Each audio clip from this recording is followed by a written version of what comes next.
What if the problem isn't communication, but the absence of someone willing to listen? Welcome to another episode of Reflect Inquiry. We often hear the phrase communication is key. And I understand why people say that. Communication can clarify misunderstanding, it can repair conflict, it can help people understand each other. But lately, I'm wondering if communication alone is always enough. Maybe it isn't always the answer to the problem. And I say that because communication only works when there is someone willing to receive what is being said. If the desire to be heard isn't paired with a desire to hear, to actually receive what someone else is expressing, communication can become empty. A person can explain, clarify, repeat, apologize, reason, words are spoken, explanations are given, feelings are expressed. But if nothing is received on the other side, the communication goes nowhere. And I think we see examples of this everywhere. Employees speak, but leaders may not listen. Children speak, but the elders may not receive what they're sharing.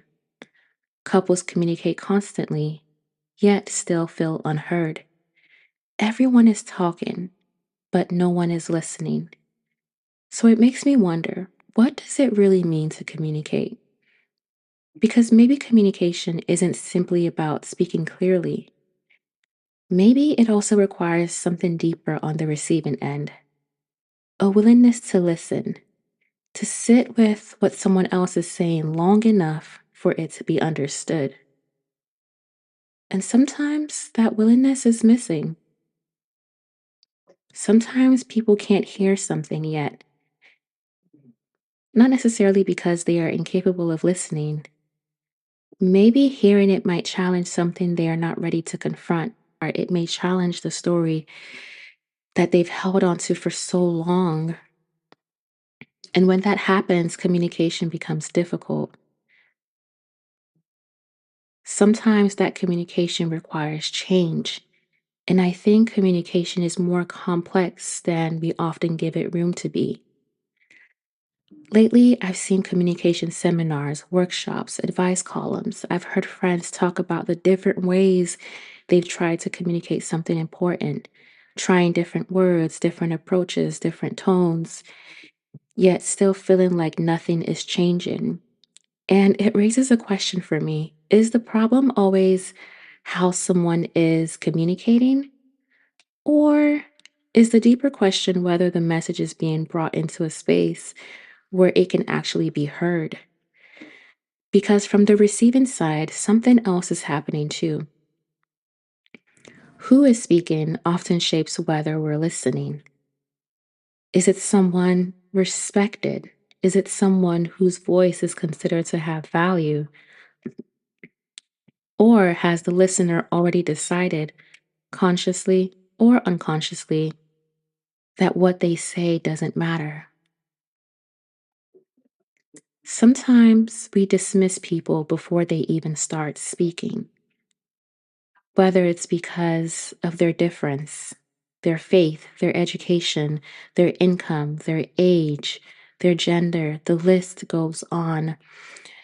And once we have dismissed that person, the message rarely has a chance. And sometimes when people say there has been a break in communication, I don't think it's always because communication never happened. Sometimes communication happened many times. Someone explained, tried again, chose different words, tried a different approach. But when those attempts repeatedly met a closed ear, the effort itself became exhausting. And eventually, people grow weary, not because they have nothing to say, but because they no longer believe it will be heard. And over time, something else can happen. People may begin to internalize that what they say doesn't matter, that their concerns are not important, that their questions are wrong, that their voice is not welcome. They begin to believe it may not even be safe or worthwhile to speak. And once that belief takes root, communication doesn't just break down in one relationship, Sometimes it disappears altogether. A student stops asking questions in class. A daughter stops sharing concerns with her father. A husband stops expressing something difficult. And all this because they've learned through experience that speaking may not lead to being heard. And when that happens, the problem may not simply be communication. It may be the conditions that make communication possible. So maybe the question isn't simply whether we are communicating enough. Maybe the deeper question is this: are we creating spaces where people believe they will be heard? Because when someone stops communicating, the question may not be, why aren't they speaking?